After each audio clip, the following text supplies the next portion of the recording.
Amin. Salam semuanya. Saudara rindu menjadi agen keajaiban, itu judul khotbah saya. Siapa yang pengen menjadi agen keajaiban? Angkat tangan.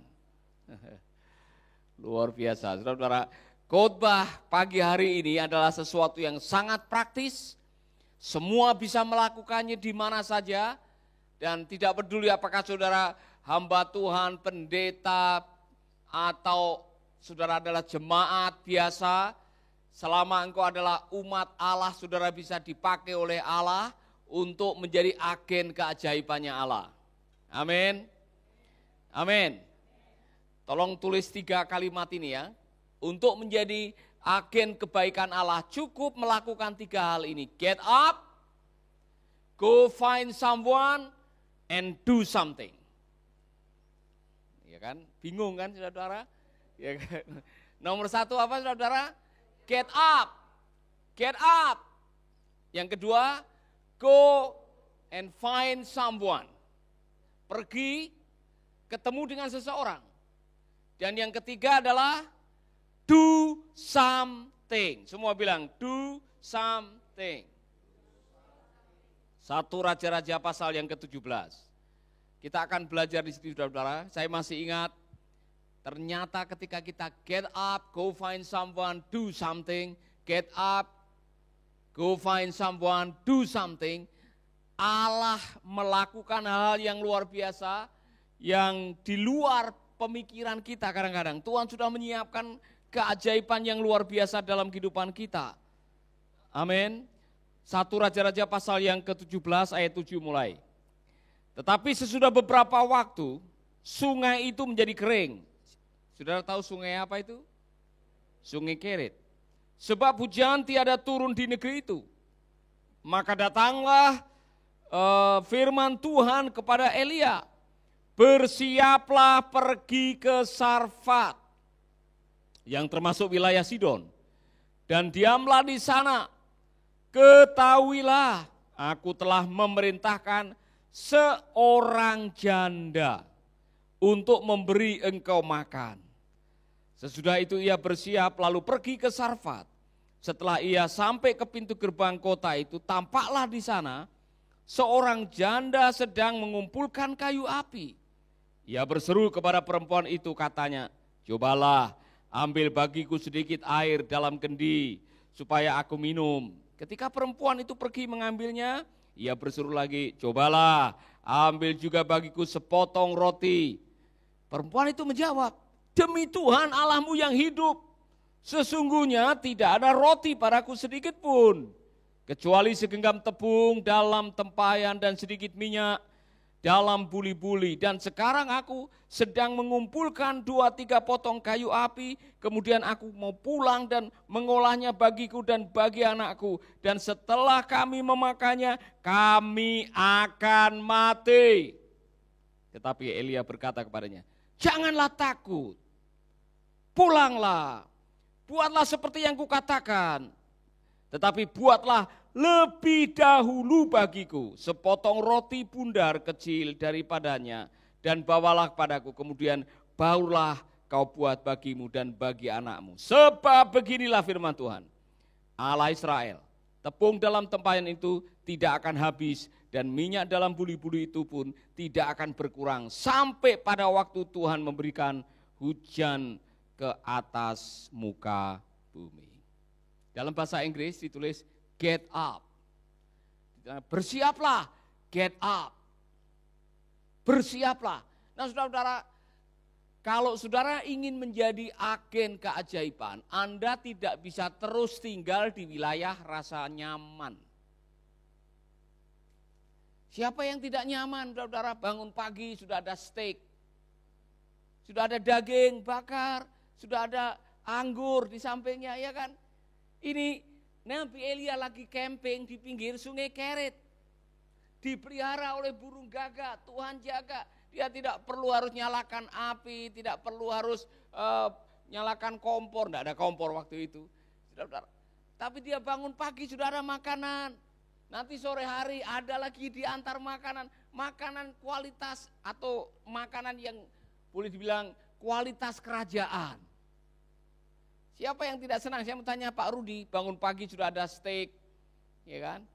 Tidak perlu masak, ya kan? Nanti sore diantar lagi, ada GoFood yang dikirim oleh Tuhan datang ke rumah Anda. Senang tidak? Senang ya? Ya, enggak usah kerja. Tiap pagi, siang, malam diantar makanan. Siapa yang bisa mengangkat tangan dan mengatakan, saya mau Pak hidup seperti itu? Ada yang mau? Gitu. Siang, malam, Bu Iin mau? Bangun pagi sudah ada makan, siang ada GoFood, ya kan? Sore ada yang ngantar makanan, berhari-hari. Saudara pasti akan mengatakan, wow, inilah hidup yang dikehendaki oleh Tuhan. Dan memang itu yang dikehendaki oleh Tuhan. Tuhan yang menyuruh dia pergi ke Sungai Kerit, dan Tuhan yang mengatakan, aku akan memelihara kamu di sana. Persoalan, hidup hanya bukan untuk makan. Anda hadir di dalam dunia ini bukan dilahirkan hanya untuk makan. Orang yang pagi, siang, malam hidup hanya untuk makan, saudara-saudara, mereka pada akhirnya akan menemui sebuah pertanyaan, untuk apa aku dilahirkan? Apakah aku dilahirkan hanya untuk makan dan mencari makan dan kasih makan? Bukan, saudara-saudara, kita dilahirkan bukan untuk cari makan, bukan seperti seekor burung yang punya anak dan harus kasih makan anaknya 400 kali dalam sehari. Dia bangun jam 2 pagi dan tidur jam 9 malam. Ada seekor burung yang setiap hari waktu ada anak dia harus kasih makan 400 kali dalam sehari. Kita tidak diciptakan untuk hanya sekedar menikmati berkat Tuhan. Katakan kepada temanmu, kamu diciptakan bukan sekedar untuk menikmati berkat Tuhan. 1, 2, 3. Kamu diciptakan untuk menjadi agen keajaiban. 1, 2, 3. Kalau yang nonton tolong ditulis di status. Aku diciptakan bukan hanya untuk cari makan. Amin. Oleh karena itu get up. Semua bilang get up. Tahu get up? Bangun. Bersiaplah. Pernah mendengar kalimat ini pagi-pagi, bangun, bangun. Ada yang enggak bangun, kasih air di mukanya, ya kan? Pernah siapa yang disiram air baru bangun? Ya, Wendy pernah, ya Joshua pernah, bangun. Kalau kau kerjaannya bangun lagi, tidur lagi, bangun lagi, tidur lagi, engkau tidak akan pernah melakukan apa yang menjadi rencana Allah dalam hidup saudara. Get up. Tinggalkan wilayah rasa nyaman Anda. Saya kasih awasan buat saudara yang terlalu hidup dalam complacency atau kenyamanan atau zona nyaman. Enggak apa-apa Pak. Saya ini enggak usah misi-misi lah. Usahlah. Pokoknya saya ini tiap bulan bayar perpuluhan. Hari Minggu datang ke gereja. Berdoa tiap pagi baca firman. Mati saya masuk surga. Cukup. Kalau ada di antara saudara yang pokoknya bangun pagi, berdoa, makan, tiap awal bulan kasih perpuluhan, mati masuk surga, saya agak khawatir dengan Anda. Ketika semua yang datang di surga, selain mendapatkan ucapan sabarlah hambaku yang baik dan setia, kemudian ada mahkota kehidupan, Anda tidak dapat apa-apa. Karena waktu di dunia, makan, minum, tidur, kasih persembahan, datang gereja, baca Alkitab, doa, hanya itu saja. Padahal kita datang ke dunia bukan hanya untuk sekedar menikmati berkat Tuhan. Kita dipanggil untuk berbagi berkat. Amin. Jadi get up. Bangun, bersiaplah. Amin. Saudara-saudara yang selama ini sudah terlalu nyaman, saya tidak usah kerja, udah dapat uang, ya kan? Saya tidak usah pelayanan, yang penting saya kenal Tuhan. Dan yang penting saya datang ke gereja, ngapain keluar-keluar cari jiwa. Itu bukan pekerjaan saya, itu pekerjaan evangelis, vikaris, ya kan, majelis. Itu bukan pekerjaan saya sebagai anak Tuhan, salah konsep. Kita semua dipanggil, untuk apa?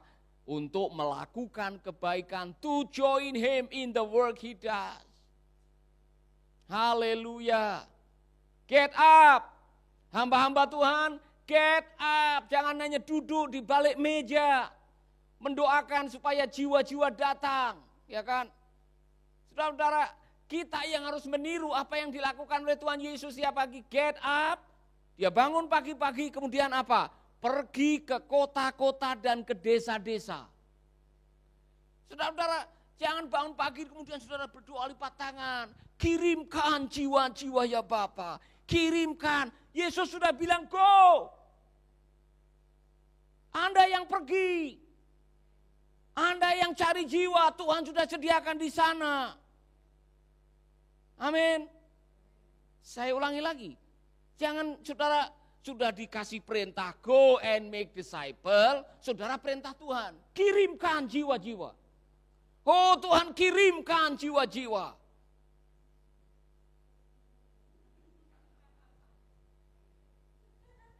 Tuhan sudah bilang apa? Go. Kemudian saudara hanya di balik meja baca Alkitab doa, Tuhan kirimkan jiwa-jiwa. Oh haleluya Tuhan, kirimkan jiwa-jiwa baru di gereja kami. Saudara tidak pernah pergi, kemudian saudara menyuruh Tuhan yang mengirim jiwa-jiwa. Lalu saudara ngapain? Go and make disciple, get up. Amin. Waduh Pak, di tempat kami susah. Gereja kami tidak bertumbuh. Waduh halangan kami banyak Pak. Ada tantangan dari kanan kiri. Saudara-saudara, zamannya Tuhan Yesus juga banyak tantangan. Zamannya para rasul juga banyak aniaya. Tetapi kenapa jumlah mereka ditambahkan setiap hari? Kenapa ditambahkan? Karena ada orang-orang yang go, get up, meet someone, do something. Amin. Get up. Saudara-saudara, mohon maaf nih, kadang-kadang saya agak kesel hatinya. Saudara disuruh Tuhan melayani di satu tempat, setelah bertahun-tahun jemaatnya hanya 6. Ya kan? Dan setelah ditanya, Pak, kami ini sedang bergumul untuk bagaimana besok beli cabai, beli sawi, beli tahu. Ya kan? Kenapa harus bergumul? Oh jemaat kami tinggal 2 kakak, persembahan hanya 25.000. Anda tinggal di sebuah kota yang penduduknya 1,5 juta. Dan jemaatmu hanya tinggal 2 kakak, mungkin hanya 5-6 orang. Dan saudara tidak berani keluar menjangkau. Dan saudara pikir, oh yang penting adalah kualitas. Sedikit tidak masalah. Yang penting jemaat kami walaupun 5 kami masuk surga. Daripada yang banyak. Go and make disciple. Hidupmu harus berbuah banyak supaya Tuhan dimuliakan. Saya punya pedoman saudara-saudara, get up and find someone. Bangun, ketemu seseorang. Karena Tuhan sudah menyiapkan orang-orang di sana yang memerlukan Tuhan. Keluar dari rumah. Amin. Get up. Saudara-saudara yang selama ini bukan hanya tubuhnya yang tertidur, mohon maaf, pemikirannya tertidur. Karena sudah terlanjur nyaman, oh saya tidak usah apa-apa, nanti ada jemaat yang antar, ada orang yang tergerak hatinya untuk antar makanan, kasih berkat. Maka kami tiap hari Pak, kami hanya tinggal berdoa dan baca Alkitab. Hei, itu tanah yang berhektar-hektar di belakang gereja, kenapa tidak ditanami sayuran? Kenapa tidak tanam cabai? Kenapa tidak pelihara ternak? Masa hamba Tuhan mau berdoa, minta supaya ada Tuhan orang antar cabai, padahal bisa tanam cabai. Ngerti maksud saya? Get up. Ubah cara pandang saudara. Nanam cabai itu bukan dosa. Tanam sayur itu bukan duniawi. Jangan hanya pikir kalau berdoa dan baca Alkitab, saya sedang rohani, saya hamba Tuhan. Hamba Tuhan tidak boleh nyangkul, tidak boleh ngojek, tidak boleh jualan. Siapa bilang? Do something. Amin. Jangan marah ya, saya sedang marah. Saudara tidak boleh marah dengan saya. Saya hanya menyampaikan kadang-kadang, get up. Baharui cara pikir Anda. Kemarin di Bali Partnership saya diberkati oleh Pak Buddha yang ikut dalam pertemuan dan dia mengatakan, saya tidak malu, saya pelihara burung. Saya ternak dan dengan ternak itu saya bisa ketemu dengan orang-orang yang lain iman dan di sana saya bisa menjangkau. Kenapa tidak? Saudara-saudara, lakukan sesuatu, ubah paradigma saudara yang sudah terlanjur nyaman dirubah. Get up. Amin. Apa yang terjadi pada waktu Anda get up mengubah paradigma, Anda akan diberkati oleh Tuhan. Haleluya. Maka saudara-saudara, Tuhan hanya demi satu orang, dia berani berkorban, karena dengan menemui satu orang, ada banyak hal yang terjadi di dalam pelayanannya. Mari kita lihat yang kedua, get up, kemudian go find someone. Semua bilang go and find someone. 1, 2, 3. Tahu artinya? Pergi, temui seseorang. Pergi, temui seseorang. 1, 2, 3. Pergi, temui seseorang. Karena kalau Anda ingin memenangkan jiwa, Anda harus ketemu dengan jiwa itu. Anda ingin membawa jiwa bagi Tuhan, Anda harus ketemu. Tidak peduli siapapun mereka.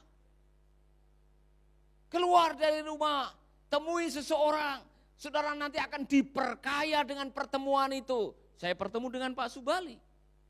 Saya diberkati, saudara-saudara. Bukan hanya saya diberkati, dia diberkati, ada orang lain yang diberkati. Pada waktu saya mendengar 5 tahun kena Parkinson.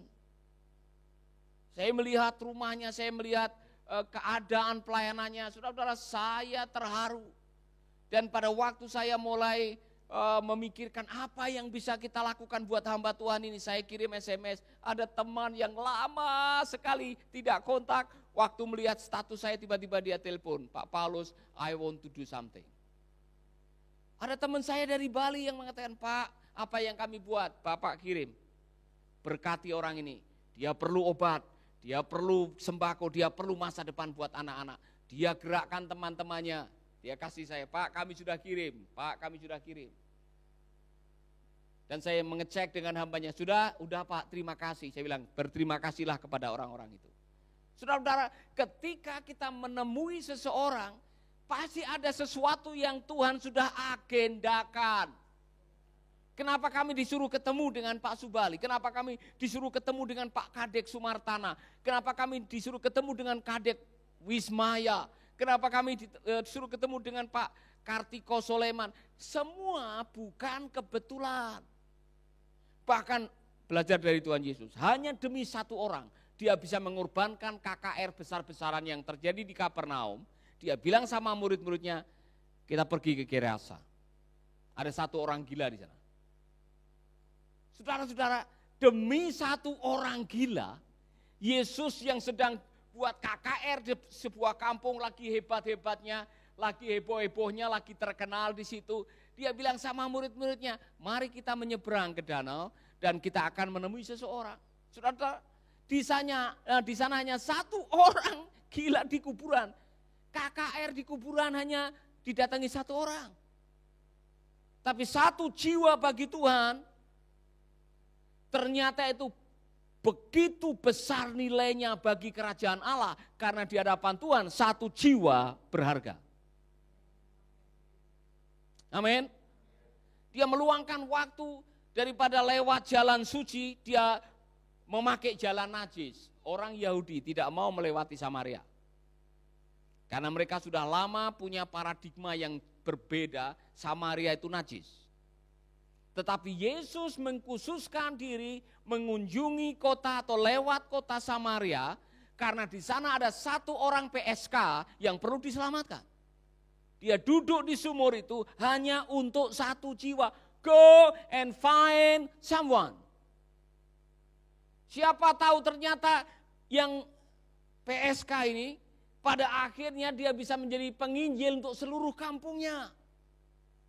Saudara-saudara, jangan pernah meremehkan satu orang di hadapan Tuhan Karena satu orang yang percaya Yesus bagi Tuhan adalah aset kerajaan Allah. Amin. Haleluya. Jadi Wendy, jangan lupa Pak Rafli. Depan rumah itu. Ya kan? Jangan lupa Bung Panji yang punya perahu itu. Kenapa kita dipertemukan dengan mereka? Pasti ada agendanya Tuhan melalui pertemuan itu. Melalui pertemuan itu. Bukan kebetulan. Amin. Go find someone. Coba saya mau tanya, siapa yang menemui Anda untuk percaya kepada Yesus pertama kali? Siapa yang memperkenalkan Anda bertemu Yesus pertama kali? Putari?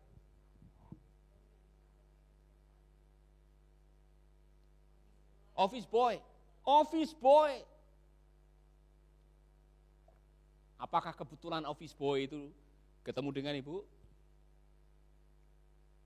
Saya berterima kasih kepada almarhum pendeta Yonatan Yamidi yang pernah pinjem gitar saya dan ngajari saya lagu gereja. Pak Yonatan Yamidi almarhum, luar biasa. Saudara-saudara, bukan kebetulan mereka disuruh atau dikirim oleh Tuhan untuk menemui kita. Pak Roni, siapa yang pertama kali menginjili Bapak? Teman? Bukan malaikat. Teman. Luar biasa. Pak Rudi, masih ingat orang pertama yang menuntun Bapak percaya Yesus? Siapakah dia? Pak Sitangga. Apakah kebetulan mereka dikirim? Tidak ada istilah kebetulan dalam kamusnya Tuhan. Amin. Saudara-saudara, itu sebabnya saya lagi menyiapkan sebuah lagu. Ucapkan terima kasih kepada mereka. Terima kasih untuk kebaikanmu. Terima kasih kepada mereka. Terima kasih kepada orang yang dituntun oleh Tuhan untuk pergi ke kamp pengungsian Labor. Di sana ketemu dengan anak laki-laki yang ingusnya ke sana kemari, ya kan, rambutnya banyak boroknya, celananya compang-camping kotor, tidak pakai sandal, namanya Rovinus.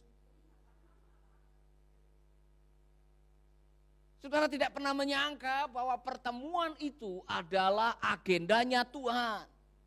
Go and find someone. Pergi temui seseorang, saudara-saudara. Amin. Saudara tidak pernah menyangka bahwa pertemuan itu akan mengubah sejarah hidup orang itu dan mengubah sejarah hidup saudara. Mari kita sekarang kembali kepada Nabi Elia. Dia tidak pernah menyangka. Saya yakin Elia kaget. Firman Tuhan tadi bilang, kamu pergi ke Sarfat. Aku sudah menyiapkan seorang janda yang akan kasih makan. Wah, ini luar biasa. Tuhan itu ajaib, baru saja dikasih makan oleh burung gagak. Sekarang mau dikasih makan oleh seorang janda. Janda yang bisa kasih makan pasti janda kaya ini. Iya kan? Iya kan? Coba Yosua pergi ke Singaraja. Aku sudah menyiapkan seorang janda yang akan kasih kamu makan.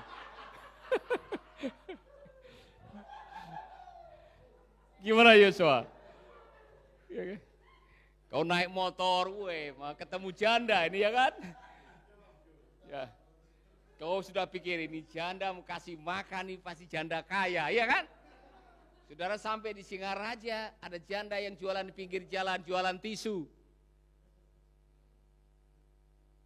Dan Tuhan bilang, itu dia yang akan kasih makan kamu.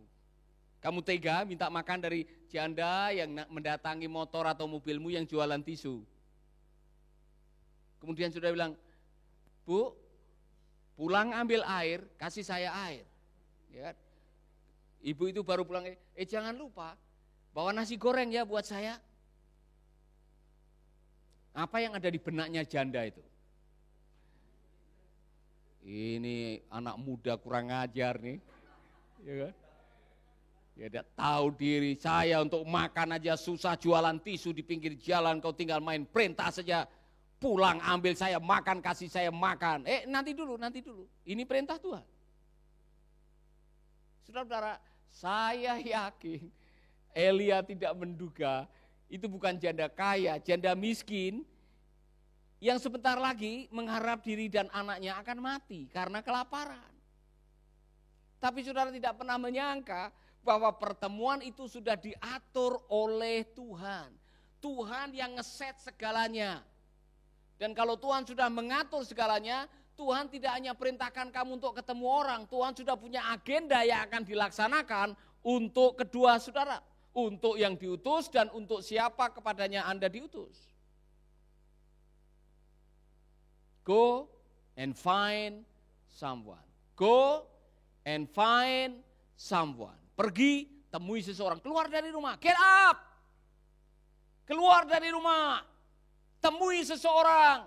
Setelah itu get involved.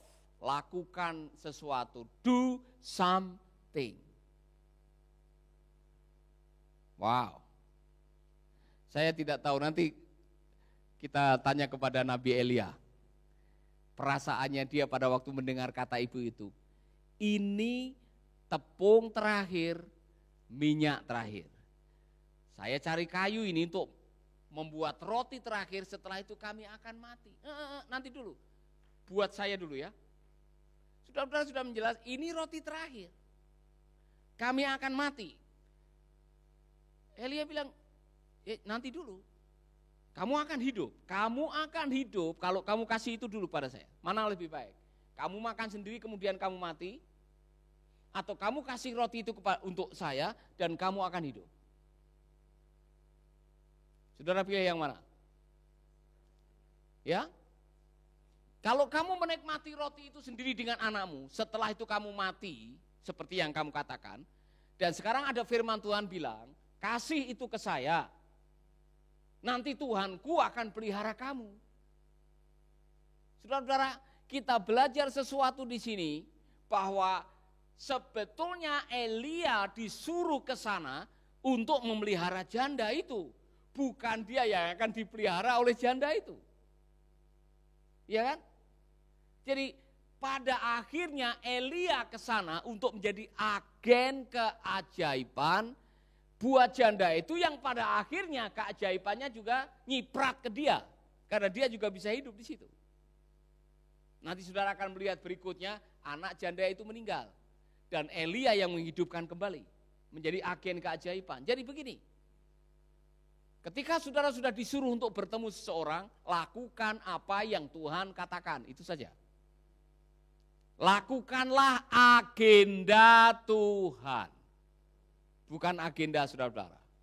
Dan kalau saudara diutus oleh Tuhan untuk bertemu dengan jiwa-jiwa, tidak usah pilih-pilih. Kepada siapa Anda diutus, itulah agendanya Tuhan. Ya kan? Amin. Jangan hanya mencari domba yang lezat. Carilah domba yang sesat. Ya kan? Masih ingat lagunya? Mencari domba yang lezat, itulah kerinduan jiwaku. Lagunya bukan begitu, bukan mencari domba yang lezat, mencari domba yang sesat. Jangan, saudara-saudara, kali ini Elia diutus bertemu janda di Sarfat. Itulah kerinduan Tuhan untuk memelihara janda itu. Do something. Yang pertama, lakukan apa yang Tuhan mau, bukan apa yang kamu mau. Yang kedua, do something. Lakukan sesuatu. Perkatakan firman. Karena ada orang-orang di sekitar kehidupan kita yang perlu firman. Ucapkan firman. Sampaikan pesan dari Tuhan. Karena Tuhan punya agenda untuk orang itu dan untuk saudara-saudara. Wow. Seandainya setiap kita, setiap hamba Tuhan, setiap orang percaya, get up, go find someone, and do something. Wow, saudara-saudara, saya bisa membayangkan gereja-gereja itu tidak ada yang kosong. Amin. Kenapa kok tinggal 1 kakak, tinggal 2 kakak? Karena kemungkinan Anda sudah tidak menjangkau. Oh Pak, di desa kami ini sulitnya bukan main. Kami menghadapi tantangan kanan kiri muka belakang. Saudara-saudara, Tuhan saudara lebih besar daripada tantangan saudara. Kuasa Tuhan lebih dahsyat daripada aniaya yang saudara hadapi. Kalau Tuhan mengutus saudara, Tuhan memperlengkapi saudara, Tuhan bertanggung jawab untuk hidup saudara. Saya tidak ingin saudara mengucapkan kalimat ini. Kami susah Pak, sulit di kampung kami. Tidak mungkin kami bisa memenangkan jiwa. Anda tidak bisa memenangkan jiwa bukan karena iblis menghalangi saudara. Karena otakmu belum apa-apa, sudah menghalangi langkah saudara. Saya paling tidak suka kalau orang diutus, aduh nanti bagaimana Pak? Belum melangkah. Melangkah dulu sampai di sana, uji kebesaran Tuhan dalam hidup saudara. Amin. Haleluya. Saya salut dengan Pak Kadek Sumartana. Bapak lagi nonton sekarang. Saya menghormati niat Bapak, tiada hari tanpa menginjil. Tiap-tiap hari dia keluar menemui seseorang, mendoakan seseorang, memenangkan jiwa. Tiada hari tanpa jiwa baru. Tiada hari tanpa memberitakan firman. Tiada hari tanpa mendoakan orang. Saudara-saudara, go and find someone and do something. Lakukan sesuatu. Siapa tahu apa yang Anda lakukan akan mengubah sisa hidup orang itu. Amin. Haleluya. Go. Saya masih ingat sewa motor dengan Mas Suroyo dari Kota Wlingi. Sewa motor 5.000 waktu itu. Kami sewa motor keliling-keliling sampai di desa yang namanya Selopuro. Di dekat pertigaan Selopuro bannya kempes. Bocor. Tidak lama kami cari-cari tukang tambal ban, ketemulah seorang tambal ban yang sedang duduk, sudah berumur, giginya ada kayak aluminiumnya itu, yang mengkilat itu. Ya, namanya Pak Atmono. Kami pergi ke situ, ngomong-ngomong, adik-adik ini dari mana? Dia tanya. Kami dari Wlingi, saya dari Malang, sekolah Alkitab. Ada apa jalan-jalan di desa kami? Kami mau mendoakan orang sakit. Langsung dia bilang, istri saya di rumah lagi sakit. Bisakah Anda mendoakan istri saya? Oh, saya langsung siap. Saya pergi ke sana yang tidak jauh dari tempat dia tambal ban. Saya mendoakan, kemudian saya tawarkan apakah hari Jumat depan kami bisa ketemu di sini. Silakan. Lahirlah sebuah komsel dari keluarga Pak Atmono ini. Kemudian lahirlah yang namanya kelompok sel, ada Pak Mardi datang, Mbah Muji datang, Pak Petrus datang, lahirlah gereja sidang jemaat Allah Selopuro. Dari mana? Sewa motor jalan-jalan, karena jalan-jalannya anak untuk cari jiwa, Tuhan sudah siapkan jiwa di sana. Amin. Haleluya. Tidak akan ada kekurangan jiwa Bapak Ibu. The harvest is plentiful. Ladang sudah menguning dan siap untuk dituai. Masalahnya bukan tuaian. Masalahnya siapa yang mau menuai. Persoalannya adalah banyak yang tidak mau menuai. Maunya memindahkan padi dari gudang orang lain. Ngerti maksud saya? Nah kalau saudara tugasnya hanya mindahin padi beras yang sudah ada di gudang orang lain, tuaian itu tidak akan tertuai. Orang bilang dalam bahasa asingnya mospro. Saudara pasti tidak tahu mospro. Ada yang tidak tahu apa tuh Pak mospro? Ibu Yeye tahu mospro? Sia-sia. Ya. Go and find someone and do something.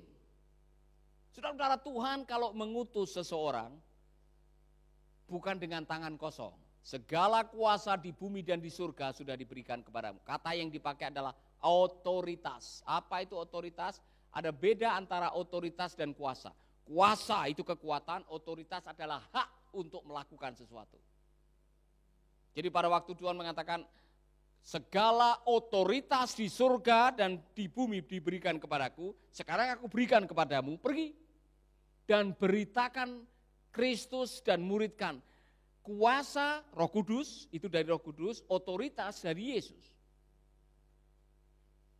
Anda punya dua-duanya, makanya kalau sudah dikasih kuasa dan otoritas kok masih merasa, terus nanti kalau saya pergi bagaimana? Jangan takut, Roh Kudus akan memberikan kamu kekuatan dan kebajikan untuk mengucapkan sesuatu. Oh, nanti kalau kamu mendoakan orang itu kemudian orang itu tidak sembuh, itu bukan bagian Anda. Bagian Anda adalah doakan orang sakit, sembuhkan orang sakit. Tapi Tuhan melewati saudara untuk menyembuhkan mereka. Amin. Amin. Nanti tiap hari Jumat kita semua keluar. Get up, find someone, do something. Get up, find someone, do something. Get up, find someone, do something. Praktekkan hari ini. Dan saudara akan dibikin terkejut bagaimana Tuhan bekerja melalui saudara-saudara. Bukan hanya orang itu mengalami keajaiban, bukan hanya hamba Tuhan yang akhirnya ada spring bed yang baru atau ada almari yang baru. Saya pun mengalami keajaiban, menyaksikan keajaiban, melihat keajaiban. Dan akhirnya kita menjadi agen keajaiban. Amin. Coba keluar dari rumahmu, keluar dari gangmu. Temui orang yang sedang galau. Temui orang yang sedang membutuhkan kata-kata dorongan. Temui orang yang sedang membutuhkan pertolongan Tuhan. Karena cara Tuhan menolong orang selalu pakai orang. Ingat baik-baik ya. Kita ucapkan sama-sama. Cara Tuhan menolong orang selalu pakai orang. 1, 2, 3. Ulangi lagi. Amin. Nanti tanggal 7, 8, 9 kami akan melihat keajaiban itu. Ada 4 gereja yang mau diresmikan. Saya coba menelusuri kembali gereja Niku, ya, Gemit Niku, Yegar Sahaduta, saudara-saudara. Kemudian ada gereja GKII, Elim, Matani, GBI, El Shaddai, ada lagi Kapela Santo Gregorius, yang saudara dari Kubuk, dari Ilalang, dari Pelepah Lontar. Saya lihat mega sekali, ada yang catnya setengah kuning, setengah merah itu. Keren, luar biasa. Melihat keajaiban, siapa nyangka itu gereja yang dari Pelepah Lontar dalam hitungan bulan sudah disulap oleh Tuhan menjadi gedung yang luar biasa. Nanti Yorhan kamu akan heran melihat gereja Niku, itu luar biasa, keren sekali. Gemit Niku saya lihat, catnya hijau, luar biasa. Dan sudah ada plat peresmian tanggal 8, diresmikan jam 2 siang nantinya. Setelah itu kita ada, ya kan, dan sudah ada agendanya. Setelah itu kita akan berkunjung ke negeri di atas awan.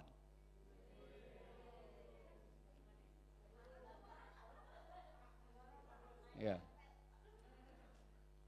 Amin. Semua itu terjadi karena kita mau menjadi agen kebaikan. Do something.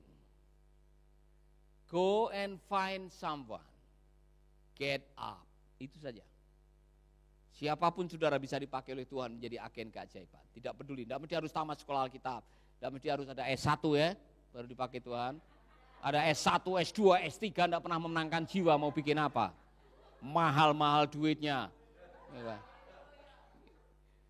Nanti yang sudah S1, yang S1 ini, dengar baik-baik, saudara yang kuliah S1 tiap hari 1 jiwa. Yang S2 tiap hari 2 jiwa. Yang S3 tiap hari 3 jiwa. Amin.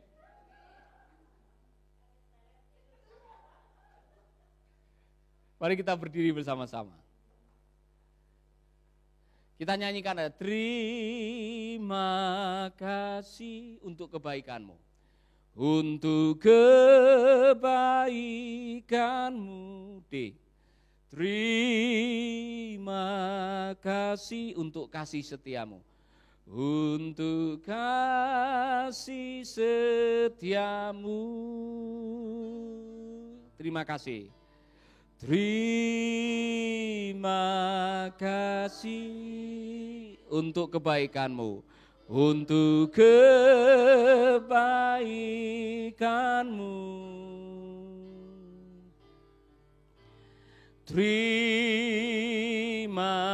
kasih untuk kasih setia-Mu, untuk kasih setia-Mu. Katakan terima kasih. Terima kasih. Coba ingat orang-orang yang pernah datang ke saudara, yang telah melakukan kebaikan bagi saudara. Terima kasih untuk kasih setia mereka untuk hidup saudara. Terima kasih untuk kasih setia-Mu. Saudara boleh ngarang sendiri. Sore itu engkau ke rumahku, kau ajari lagu baru, kau ceritakan Tuhan Yesusmu yang jadi juru selamatku. Terima kasih.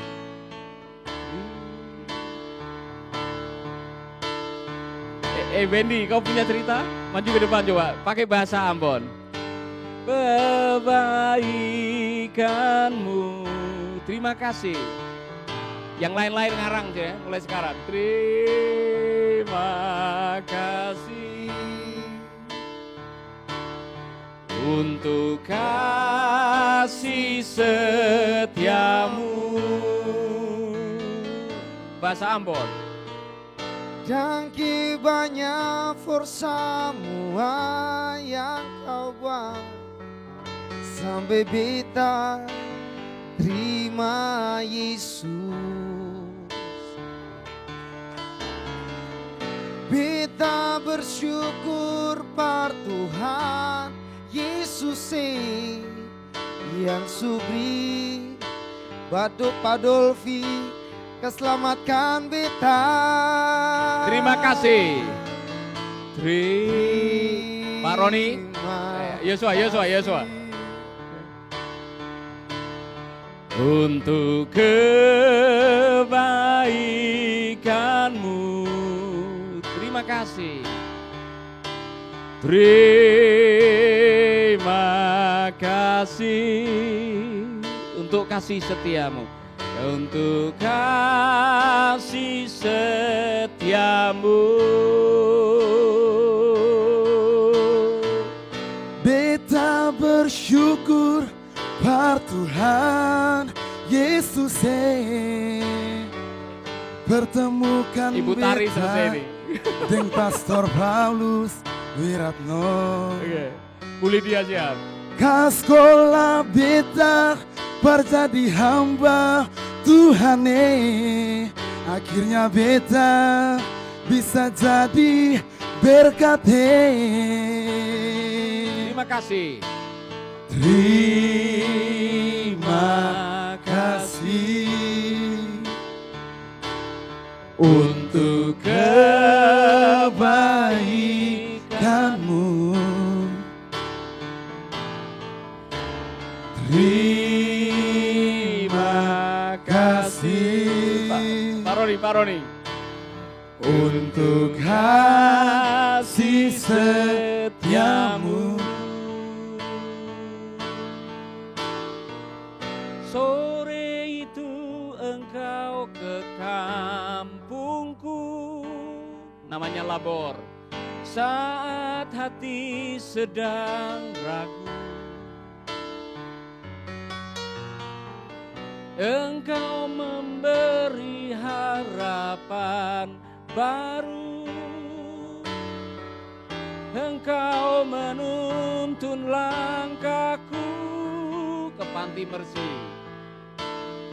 Terima kasih. Bu Lydia ada? Untuk kebaikan kebaikan-Mu. Amin. Terima kasih untuk kasih setia-Mu. Katakan terima kasih untuk kebaikan-Mu. Terima kasih. Haleluya. Haleluya. Kebaikan-Mu. Terima kasih Yesus. Terima kasih. Bapa di surga, kami mengucap syukur untuk orang-orang yang telah Engkau kirim dalam hidup kami. Untuk keajaiban-keajaiban yang Tuhan telah lakukan melalui orang-orang yang telah singgah dalam hidup kami. Terima kasih Roh Kudus. Terima kasih untuk ketaatan mereka.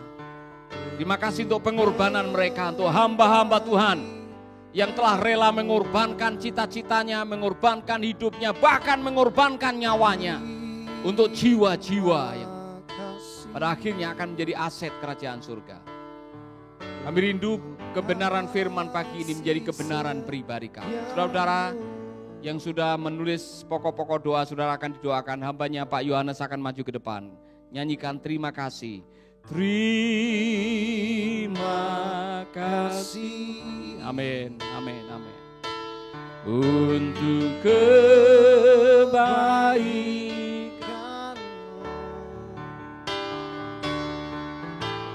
Terima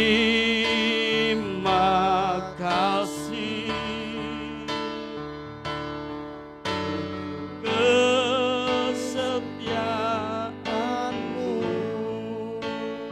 Dino kuwi aku lagi merenungkan nasibku. Pirang-pirang dino aku ramangan. Aku mangkat sekolah. Lan ono guru sing nakoni, "Le, wis sarapan durung?"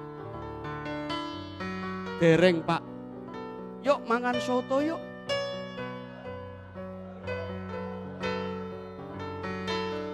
Lan aku diajak nang warung mangan soto. Nanging sadurunge mangan, Pak Guru sadurunge dahar berdoa, ndoake aku. Mulai saat itu aku nrimo katresnan dan kebecikan guruku kuwi.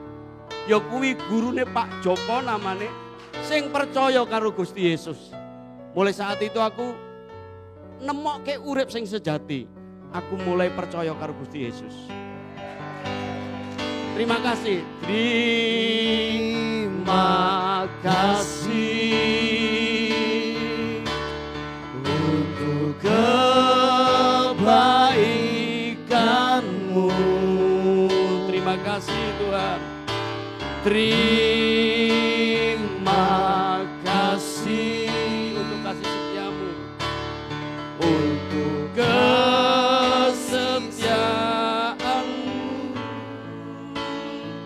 Bapak Ibu yang dikasih Tuhan, Tuhan itu baik. Percayalah, Tuhan saat ini juga melawat saudara yang minta dukungan doa. Ada Ibu Indai Bansing, ada Ibu Ratnalu, ada Ibu Sendra Korengkeng, Ibu Desi Pakila, Ibu Senis M. Halawa, Ibu Sarce Franky, Ibu Widyawati Kadae, Ibu Rosa Huae, ada Ibu Emarida Pardosi, ada Ibu Kartini Madas, ada Ibu Yanti Padudung, Ibu Sarah Imogen Sosiri. Bapak Ibu yang sudah menuliskan pokok-pokok doa dan yang belum menuliskan pokok-pokok doa dan saudara perlu didukung dalam doa. Yang sakit mari tumpangkan tangan saudara di bagian yang sakit, dengan iman kita berdoa. Yang perlu terobosan, yang perlu keajaiban, mengharapkan istri dan suami yang sudah meninggalkan cukup lama. Dan saudara beriman hari ini kembali atau besok kembali, percayalah iman saudara dihargai oleh Tuhan. Yang di studio, mari angkat tangan saudara, kita dukung bersama-sama di dalam doa. Tuhan Bapa yang baik, Bapa yang selalu melakukan keajaiban, Bapa yang mengharapkan kami menjadi agen keajaiban. Dan kami pagi ini Tuhan akan terima keajaiban. Tuhan Yesus, kami yang sakit, yang menumpangkan tangan di bagian yang sakit. Aku beriman kepadamu Tuhan. Tuhan, aku mau melakukan kehendak-Mu. Melakukan kehendak-Mu Tuhan. Di dalam nama Tuhan Yesus, sakit penyakit apapun Tuhan, kami percaya disembuhkan di dalam nama Yesus. Kami terima kesembuhan di dalam nama Tuhan Yesus. Amin. Terima kasih Tuhan. Tuhan, kami juga mengucap syukur Tuhan.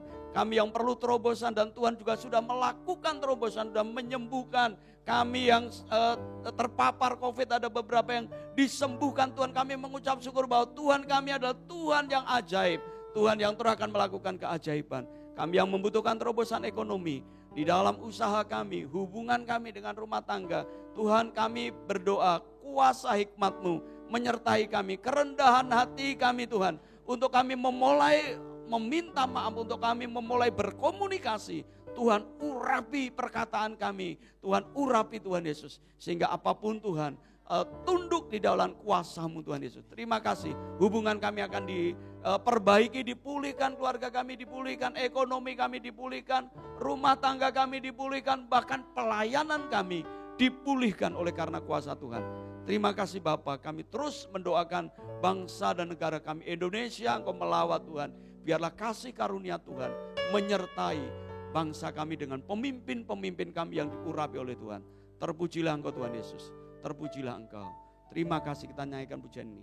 Terima kasih untuk kebaikan. untuk kebaikan-Mu. Terima kasih untuk kesetiaan-Mu. Terima kasih